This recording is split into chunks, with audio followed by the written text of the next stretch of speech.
Hello, everyone. My name is Jordan Ream. I'm here to help you out with any issues you may be struggling with or anything you may be interested in. Stock banjo, mandolin, guitar. If anybody's watching on the Tune Fox website, there should be a link in the description, and you can click on that link.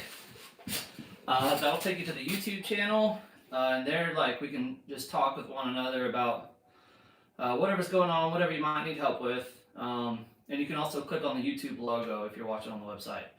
As soon as you get over here, say hi, tell me what instrument you play, pop something in the chat about whatever you're wanting to learn, and we'll get started.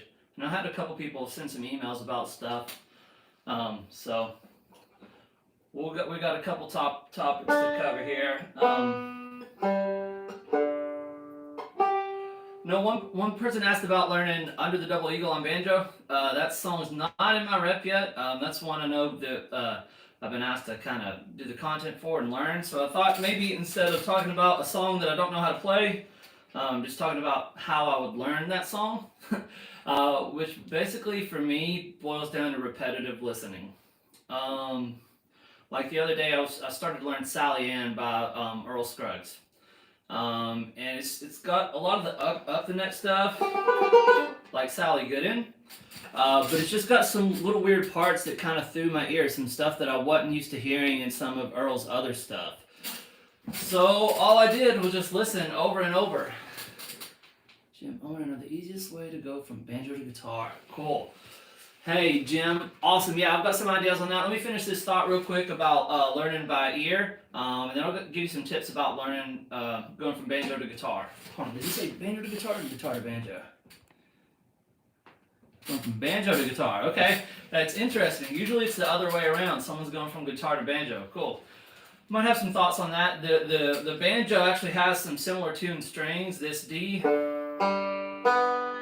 and B are actually the exact same on guitar.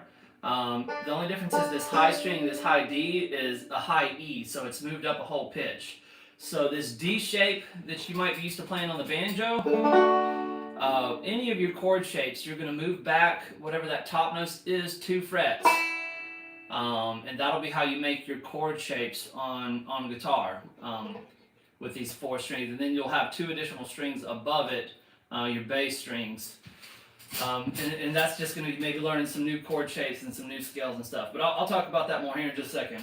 Back to learning by ear. So like I said, I was learning Sally Ann, had some stuff that I wasn't used to hearing, so all I did was listen over and over.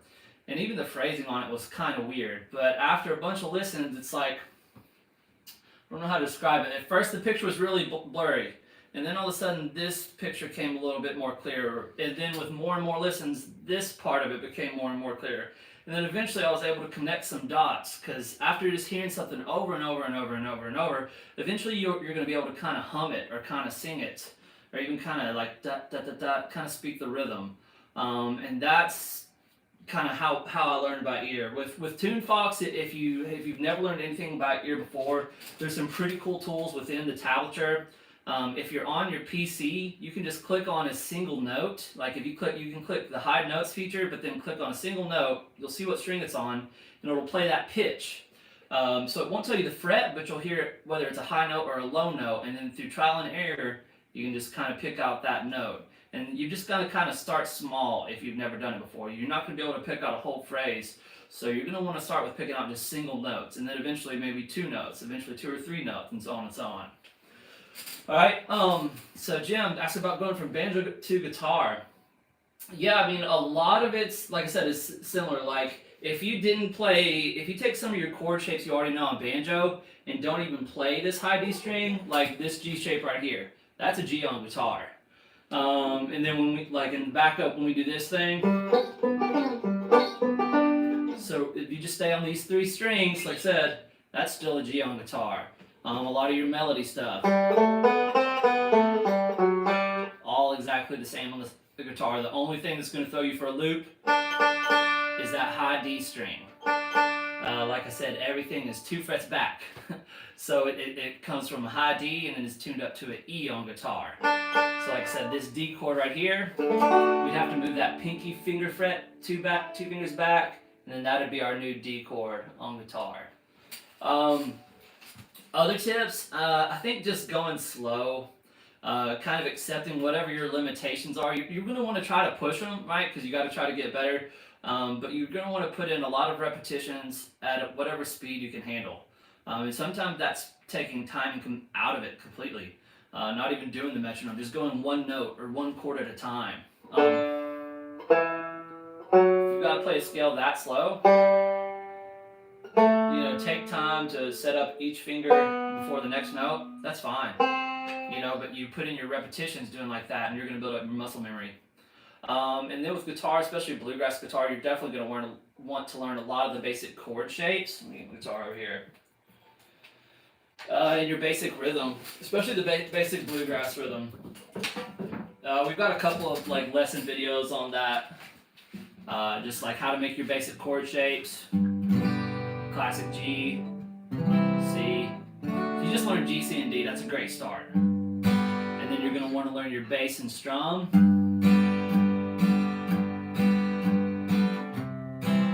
Maybe some alternating bass.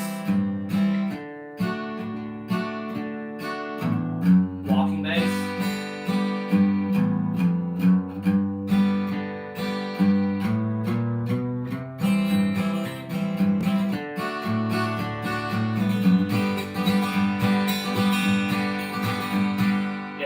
Pattern, that's kind of more of an actual bluegrass rhythm. The basic rhythm most people teach, most people learn, is just kind of what they call bum diddy or boom chuck, which is you need to learn. That gives you your foundation.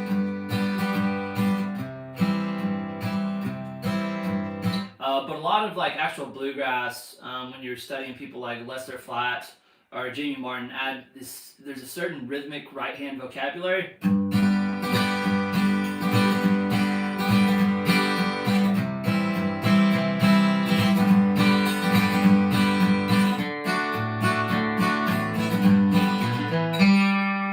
G run, that's kind of the big classic punctuation. You can hear when I hit this really hard, here it kind of buzzes. So if you're playing really hard bluegrass rhythm, you might need a little bit higher action. Otherwise you might have to just soften it up or just get used to that sound, which I don't really like. Higher action is harder to play, but it allows you to dig in a lot harder with your right hand and get a lot bigger sound. Right now mine's too low and it gets that kind of buzzy sound, which I'm not a super fan of. Yeah, if anybody is watching on the TuneFox website, please click on that YouTube link. Come join me on the YouTube channel. Let's talk guitar, let's talk mandolin, let's talk banjo. Yeah, I just want to help you guys. I'm a teacher. I teach a lot of people in person and write most of the content for TuneFox. So if you guys got any questions about the tabs, I will most definitely be able to help you. Sometimes I'll even just write some new tabs in. Like the other day, someone was working on Have Yourself a Merry Little Christmas or something. And there was a tough lick, it had a really big stretch, and I just kind of wrote in a new lick that allowed them to get the same notes without getting as much of a stretch. So stuff like that, stuff to make it easy, help you guys play the music you want to play. That's what I'm here for. Had someone email a question about learning guitar leads up the neck, because most of it is kind of down the neck, low. Yeah, so one of the ones we have on the website is Golden Slippers, one of my grandpa's favorite tunes. I think Mike started with an example there, use that tune, and then talk about some scales and kind of how I get the different notes. So I think what you would want to do is with whatever tune you learn, learn that scale in a couple different positions. So learn your basic G scale. Right, that's your first position. And we've got some scale workouts in the TuneFox song library. But then some other positions, some close positions a little bit higher up the neck.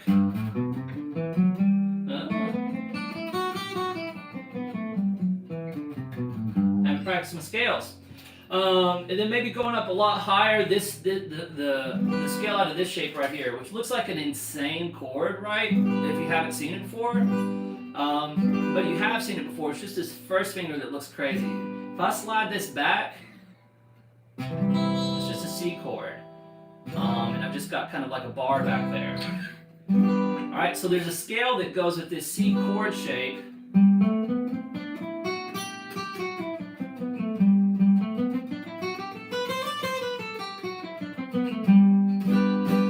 And it's the same chord shape that you would play down here in this C scale. So if you know this C chord shape,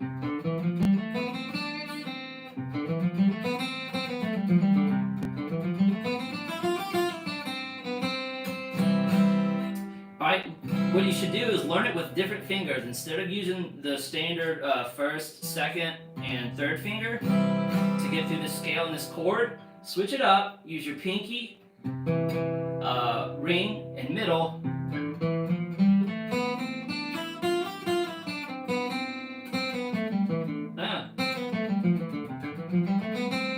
And then you've got your first finger like an imaginary bar. You slide this shape up to where your pinky's at the 10th fret, and then use that exact same shape to get the G scale at the neck. Alright, so my point is this. Once you know your two basic scales in two different positions, if you know where your root notes are,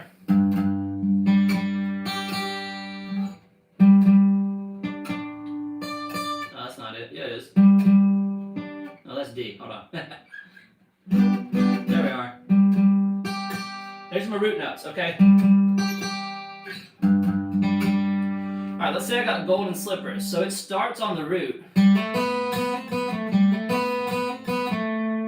Alright, so if I know it starts on the root and it goes right up the scale, I'm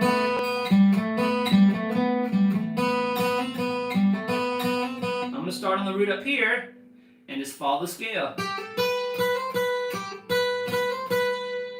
Alright, and that's how you can kind of figure out a break starting down the neck to one going up. You just got to really know those scale possessions really well and know the melody of whatever you're trying to play really well. I just wanted to use Golden Slippers as an example because that's one that's already tabbed out in the site, and if you learn the beginner or intermediate version, down the neck, and then learn the advanced one,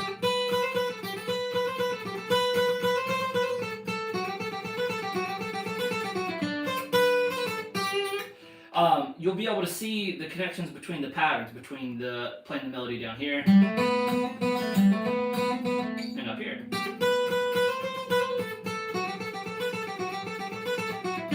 So after you learn maybe those two chord shapes, maybe start with some super simple melodies. Maybe like Mary Had a Little Lamb or Twinkle Twinkle Little Star. But what you want to do is take note of what note the melody starts on, whether it's a root note or maybe like another chord note, and then see how far it jumps. Usually if you've got one that doesn't have a lot of jumps and just follows scales, and what I mean by jumps is where it moves more than one note in the scale. So let's say Twinkle Twinkle is one that kind of has a big jump. So right, that first one, that's a pretty big jump because it's going, if you're playing the scale, 1, 2, 3, 4, 5, it jumps from the first note to the 5th note in the scale, and then it goes to the 6th note. All right, so if I was going to do that up here, here's the root note, 1, 2, 3, 4, 5. All right, we'd have to go kind of slide out of position to get this note.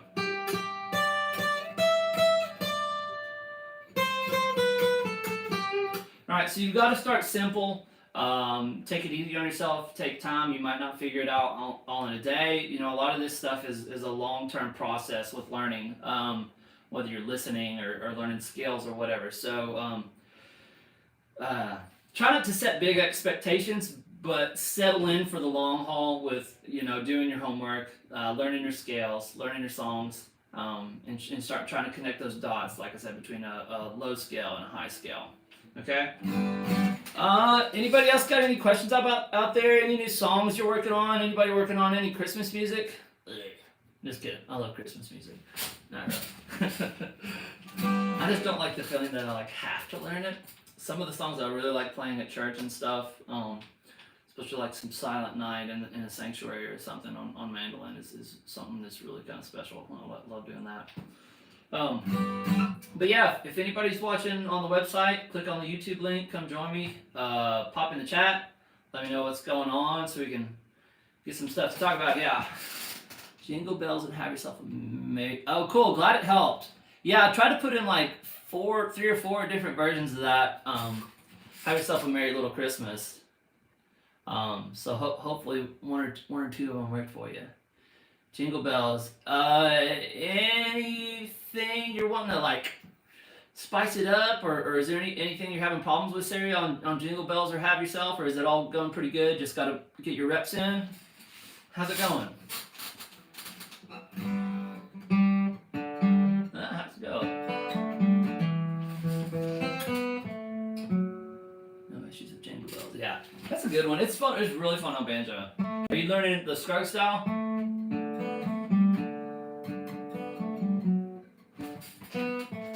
Yeah.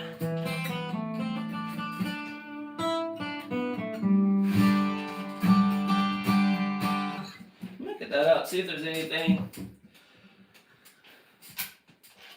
Something maybe I can help you that'll just maybe help bring it to life a little bit more. And usually this can be just accent stuff with Scruggs style. One thing I'll do sometimes is when I'm first learning a tune, I'm just trying to get the notes down. Sorry, I'm looking at the chat here. Guys, hang on a second. Could you play the half? Yeah, I'll give it a shot. I don't know, but I'll try to read it here in a second, Kyle.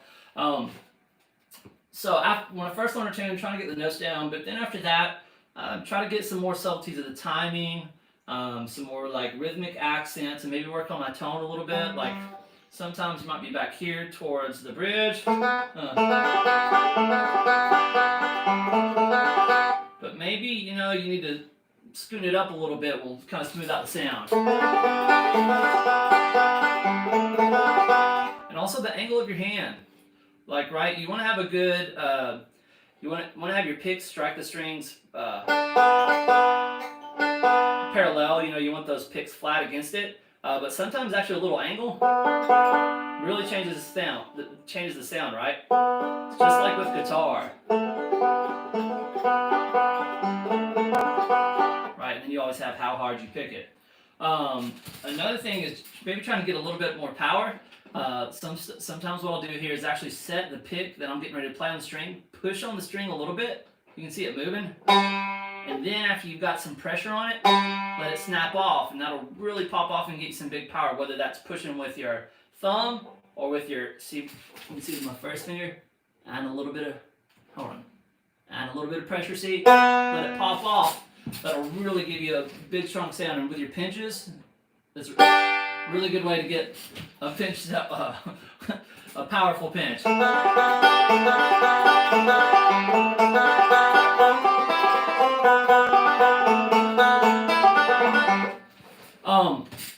Have yourself a merry little Christmas. Let me see if I can do this. There's a strong possibility that I can sort of do it. Not the greatest sight reader. But sight reading is a skill too. So, whether you're playing by ear or playing by tab, which is definitely what I started out doing and definitely what I still do sometimes, especially for some really technical stuff that I haven't memorized, or stuff that I don't want to memorize, stuff that I just want to learn quick and not have to listen to it 5 million times. Tab's great for that. Have yourself a merry. Okay, this is gonna be awful. Just kidding. It might be okay. Let me get my music stand over here. Not for it to be too bad. See what I can do with. Okay, I'm gonna listen to it first. Remember we talked about that. Listening is always good.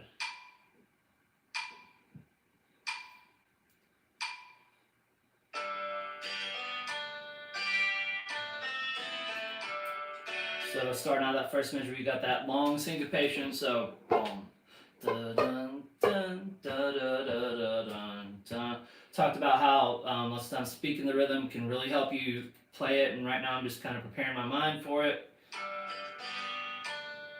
Right now, as I'm like playing it and reading it, I'm just looking for any weird things. Like that first measure has that syncopation, that dotted eighth note, and then the rest of them The second measure is eighth notes and quarter, so it looks not too bad. There's a little tough measure in the third with that big stretch.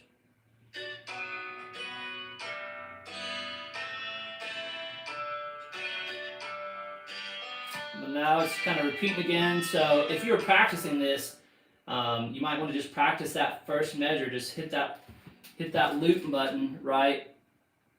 And just play that, listen to it till you get it down, and then practice it till you get it down.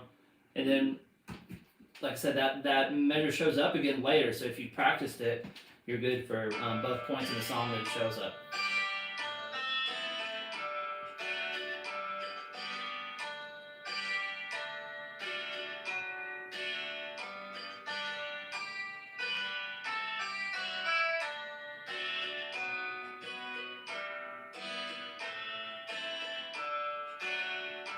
There's again.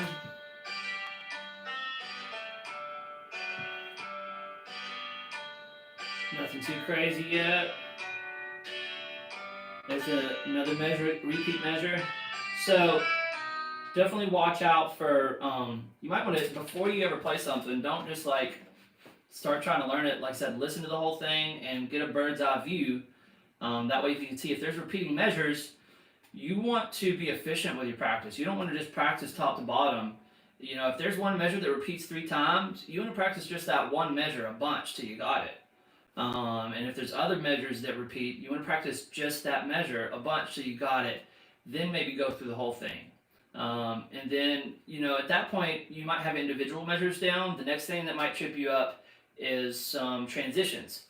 So it might be like going from measure 3 to measure 4 or something. In that case, instead of just looping one of them, you loop both of them, you know, tap on both of them, and loop both of those measures so you work on that transition. Okay?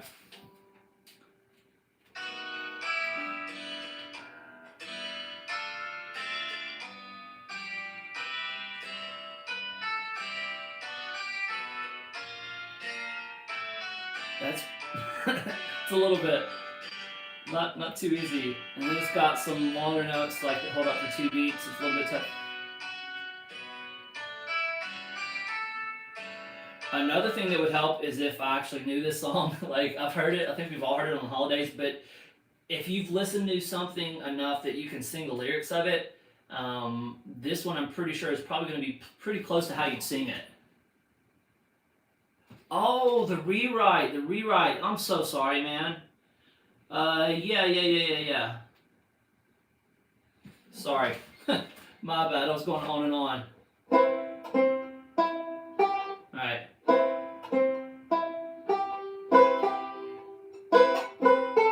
Okay.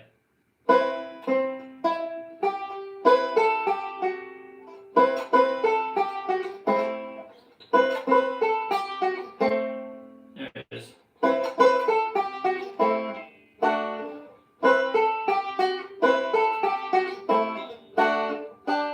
Yeah. So that's how the first one, that's how I do. It's kind of weird, I know. And the only thing that's kind of tricky is moving that first finger really quick. You could also do it like that, flip it over. So I'm just barring these, barring this 9th fret, and then either doing middle right there or ring right there. Ring's more comfortable. The only benefit of getting in this contortion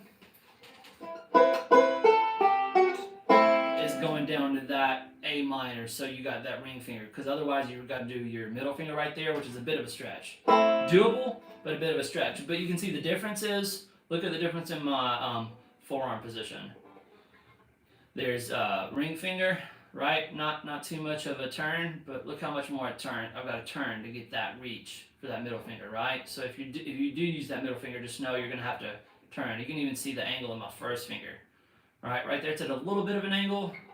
Right there it's steep angle. Because otherwise, if it was still at this angle, right, my middle finger's not going to reach. I've got to turn it so that middle finger can reach. Yeah.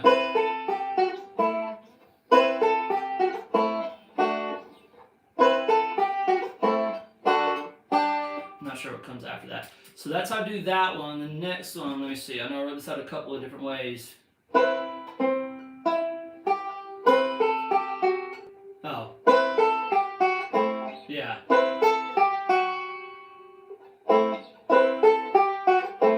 You could move that,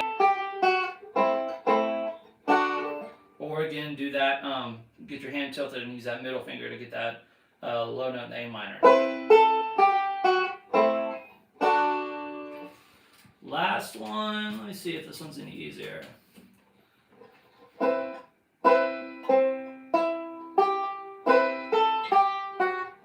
Yeah, maybe that one. It's a bigger jump.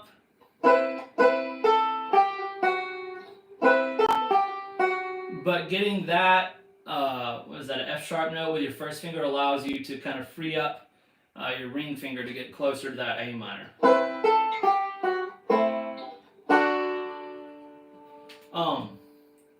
Did that make sense, Kyle, or do you want me to slow it down and talk about the fingerings of any of those? Yeah, the whole song's kind of pretty challenging. I mean, anytime you're doing jazz chord melody, it's not going to be too easy. But yeah, there's definitely some big stretches and some timing stuff. But that, I mean, that's kind of what makes it sound cool, though, right? Is some of the challenges that are in there. Looks good. Cool. Glad that helped, man. So I talked about playing, learning a melody down low on the neck, and then learning the melody up the neck, and that came on guitar about learning scale positions.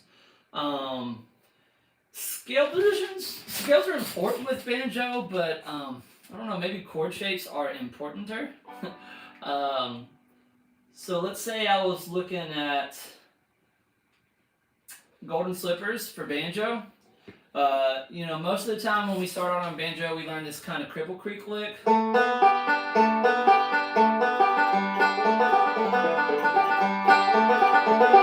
Right, and that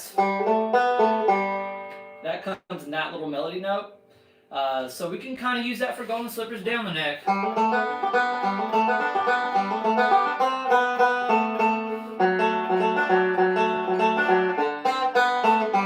Alright, if we're going to learn that up the neck, we need to learn this, what we call kind of the Sally Gooden position. Right, and what you do is you take what would be like a minor chord down here, and you slide it up to the 9th fret. And a lot of the stuff you're going to be getting is with this pinky at the 11th or at the 10th fret. All right?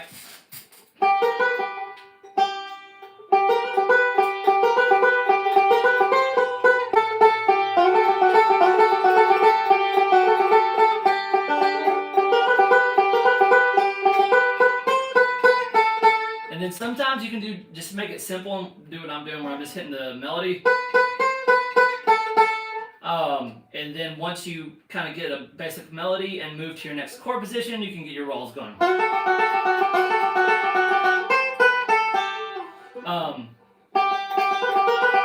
But this Sally Gooden thing might be good just to learn that actual song. I'm sure we've got it up there. Just so you can learn this chord shape, because it can help so much with backup and with lead. Like I said, I was learning Sally Ann.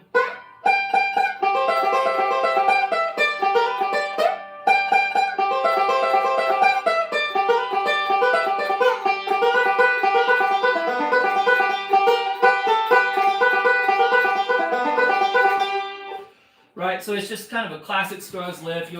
You'll see it in Foggy Mountain Breakdown, all kinds of stuff. But it's good for, Cumberland Gap. Because Cumberland Gap kind of does the same thing where there's a down the neck melody and an up the neck. And seeing how those down the neck melodies connect to the up the neck thing, it can really just help up your level of banjo playing the whole time. All right. Any more questiones or any content, like any songs y'all are wanting to learn that you guys want to see in TuneFox? I don't know if you guys are James Taylor fans. I'm a James Taylor fanatic. But we just put up a version, General on My Mind. Okay, definitely. Yeah, I'll get on that one. That's a really good one. Man, I know John Hartford wrote it. Glenn Campbell had the big hit. But I have to say, guilty pleasure, the Band and Perry have a solid version of that song. Oh, you're so welcome, Sarah. But what was I saying? James Taylor, I'm a fanatic. We got a really cool version of Carolina on My Mind. So there's some really cool lead, and then I've got the backup kind of written out so you could play through like verses and all. So if you're a James Taylor fan, check it out. If not, check it out. I just really like it. I think you guys might like it, might dig it. It's just a really pretty melody, pretty song. Okay. Well, like I said, if you guys have any requests, don't be afraid to send anything in. What about dueling banjos for the guitar? Dueling banjos, I got you, Jim. Yeah. If we got more questions, I got more time. Adding dueling banjos for guitar. Yeah, I can do that. Most of it's just some chord stuff, so you're gonna need to know your G, C, and D. Okay, yeah, we'll add that one in. Yeah, so just to get ready for it, make sure you know your basic G, C, and D chords. Check out the Bluegrass Rhythm chorus, the lesson chorus, and then work on your G scales. Okay. And that actually goes up the neck a little bit. But hey, we might do some really cool up the neck stuff with that. Hey, you all, thank you so much for tuning in. If you guys got any questions, make sure to send anything in, and I will see you guys in a couple weeks. You guys have a great rest of your day. Bye-bye. Oh, you're so welcome, man.